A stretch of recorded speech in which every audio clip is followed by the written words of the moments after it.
Hi everyone. In today's tutorial, we will show you how to request a refund from Canva Pro if you have been recently charged or no longer need your subscription.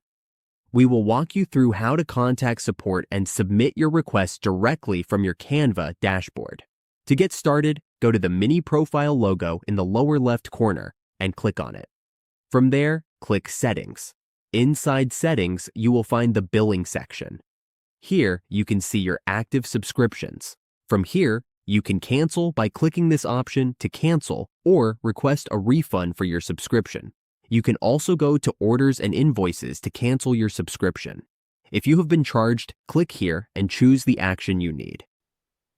If you need more help, you can use the Help Assistant. Simply type your question to get started. You can chat with the AI assistant to walk you through the refund process. Just keep in mind that refunds depend on Canva's policies and timing, so it is best to act as quickly as possible.